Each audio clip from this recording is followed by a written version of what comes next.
a ton of games tonight. I'm trying to get the exact number of games tonight as well, too, in the NBA. We got 12.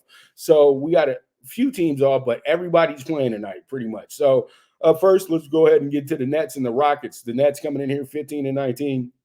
The Rockets 16-15. And pretty much this game is a 5.5-point spread to the Rockets.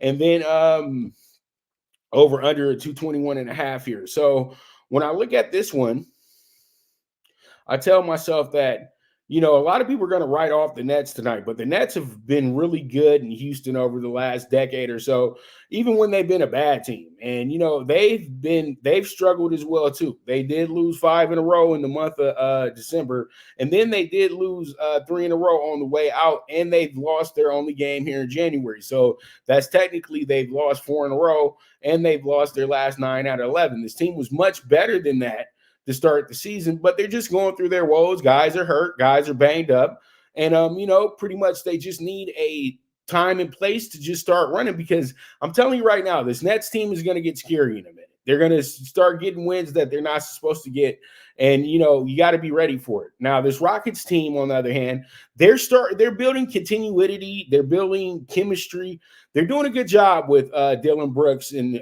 Fred VanVleet. And you make a Udoka and, Jabari and Jalen. These guys they're coming together. They're trying to make a great core unit.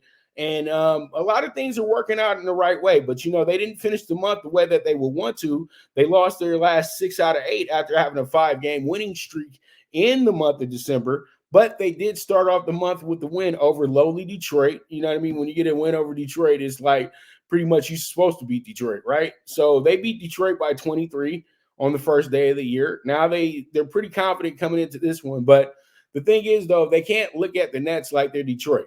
And what I'm going to do here is I'm going to be pretty bold here. I'm going to go ahead and take the Nets tonight as the dog of the day in the NBA, plus 225 tonight on the money line with the Nets. Let's see how it goes. Let's see how it shakes out, and we will move forward from there. All right, so we have our next game coming up, which is going to be the Pelicans and the Wolves. This is going to be one of the better games of the night. You got a Pelicans team that's 20-14. The Wolves are 24-8. The Wolves will be a 6.5-point favorite tonight. Over under